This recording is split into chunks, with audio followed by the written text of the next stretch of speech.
मित्र हो, look after, good at, look for, look up to या फ्रेजेसचे अर्थ तुम्हाला माहीत आहेत का? या चारही फ्रेजेस टीईटीच्या मागील प्रश्नपत्रिकांमध्ये विचारल्या गेलेल्या आहेत आणि या चार फ्रेजेसपैकी एका फ्रेजचा अर्थ देखील तुम्हाला निश्चित माहीत नसेल तर हा व्हिडिओ शेवटपर्यंत नक्की पहा, कारण आजच्या या व्हिडिओमध्ये आपण टीईटीच्या प्रिव्हियस इयर क्वेश्चन्समध्ये आलेली फ्रेझल व्हर्ब्स आणि फ्रेजेस अगदी सोप्या भाषेमध्ये आणि उदाहरणांसह समजून घेणार आहोत.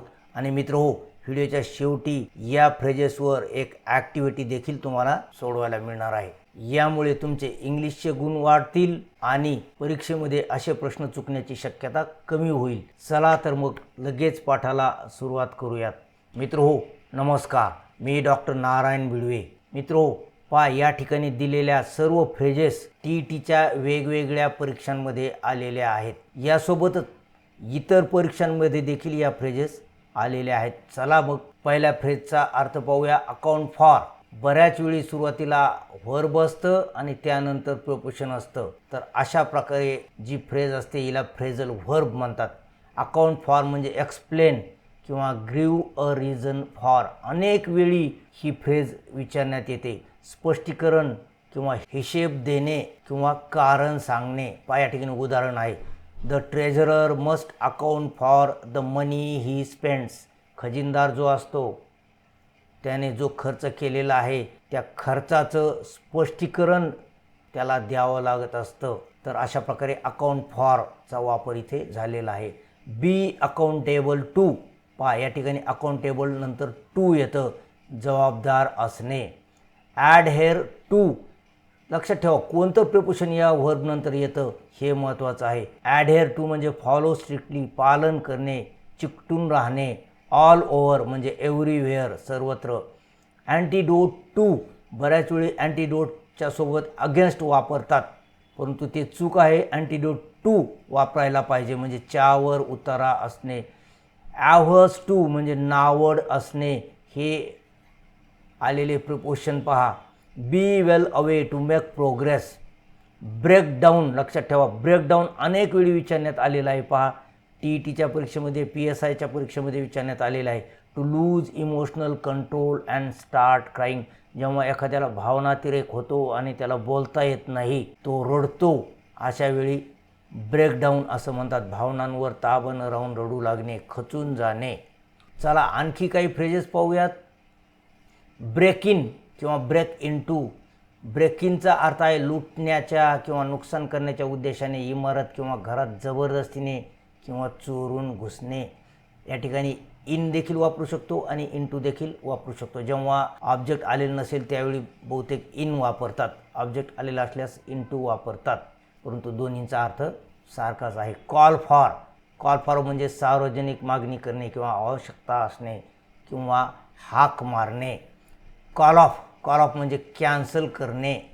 Cancel a future or ongoing programme किंवा प्लॅन. रद्द करणे असा कॉल ऑफचा अर्थ आहे. लक्षात ठेवा. पहा किती परीक्षेमध्ये हा प्रश्न आलेला आहे. Call on. आता कॉल ऑनच्या नंतर व्यक्ती येते, लक्षात ठेवा, आणि याचे दोन अर्थ आहेत. एखाद्याला त्याच्या घरी जाऊन भेटणे.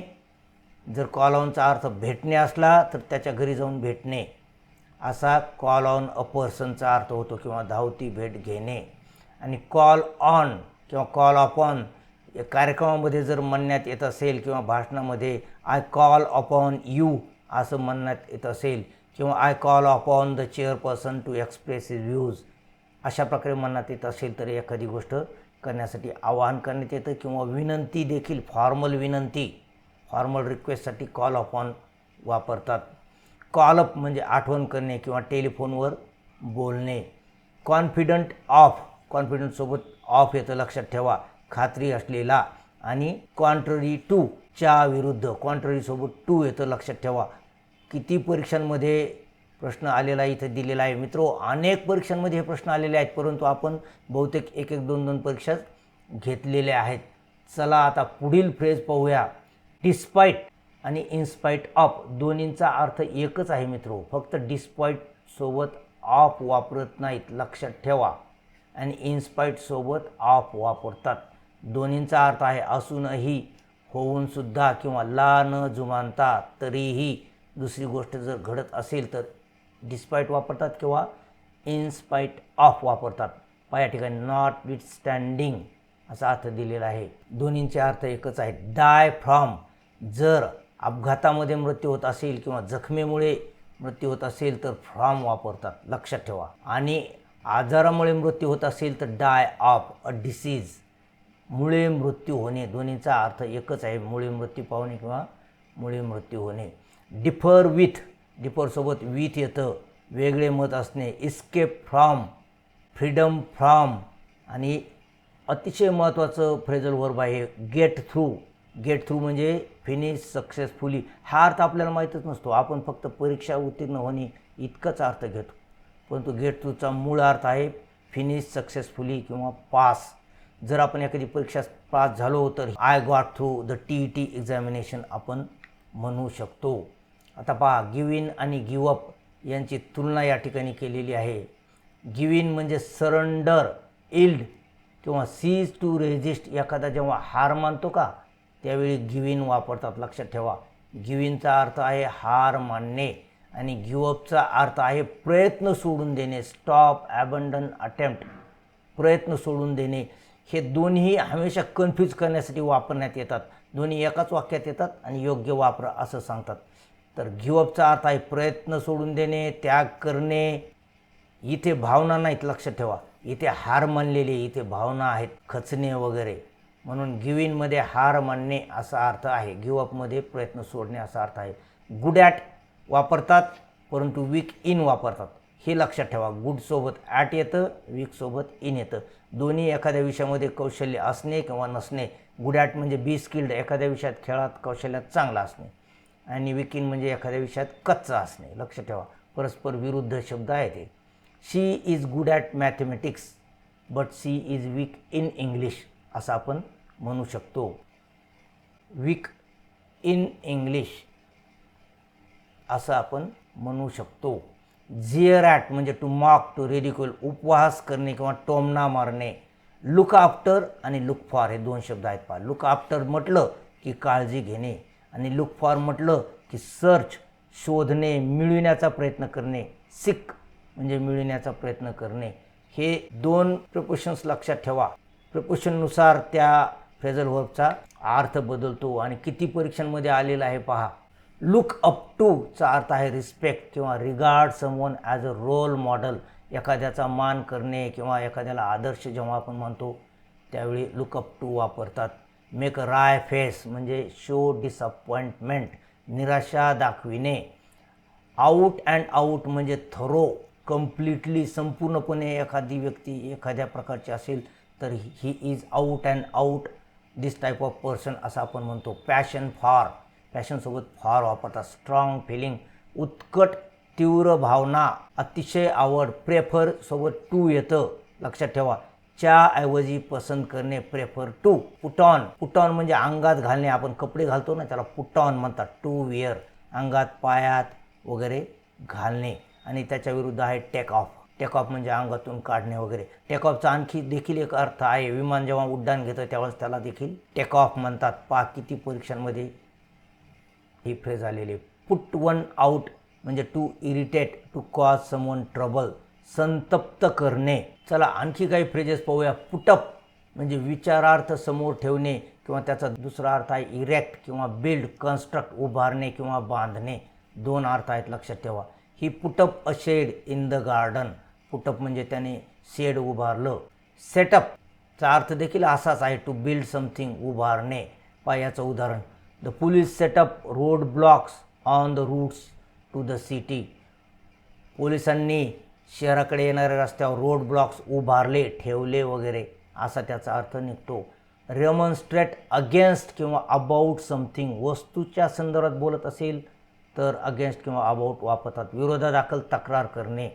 The villagers remonstrated against the new tax. New tax ही वस्तू आहे म्हणून अगेन्स्ट वापरलेला आहे. Students remonstrated about the sudden increase in fees या ठिकाणी देखील अबाउट वापरलेला आहे वस्तू असल्यामुळे. रेमॉन्स्ट्रेट विथ जर एखाद्या व्यक्तीच्या संदर्भात तक्रार दाखल करायची असेल किंवा एखाद्या व्यक्तीला तिच्या चुकीबद्दल सुनावायचं असेल, दटवायचं असेल तर रेमॉन्स्ट्रेट विथ वापरतात. Remonstrate with somebody. Mother remonstrated with Ravi for not studying. अशा प्रकारचं वाक्य होऊ शकतं. सेट असाइड म्हणजे save. Keep for particular purpose. हे सर्व प्रश्न TETच्या किंवा इतर एक्झाममध्ये आलेले आहेत. साईड विथची बाजू घेणे. किती परीक्षांमध्ये हा प्रश्न आलेला आहे. Succeed in. सक्सीडसोबत इन येतं एखाद्या गोष्टीत यशस्वी होणे. ट्रॅव्हलसोबत बाय येतं प्रवासाच्या साधनापूर्वी बाय वापरतात. ने प्रवास करणे असा त्याचा अर्थ होतो. ट्रीट लाईक प्रमाणे वागविणे. Turn down.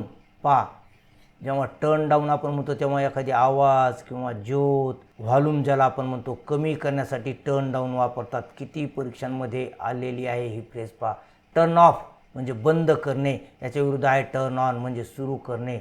टर्न ओव्हर म्हणजे कोलमडून पडणे किंवा एखादे पुस्तकाचे पान उलटणे किंवा झोपल्यानंतर आपण या अंगावरून त्या अंगावर होतो का त्याला कुस बदलणे म्हणतात. टर्न ओव्हरचा हा देखील अर्थ आहे. मित्रो, या फ्रेजेस तुम्ही व्हिडिओ पॉज करून आरामशीर वाचून समजून घेऊ शकता. यासोबतच या संपूर्ण फ्रेजेसची PDF या व्हिडिओच्या खाली डिस्क्रिप्शन बॉक्समध्ये दिलेली आहे, ती देखील तुम्ही वाचू शकता.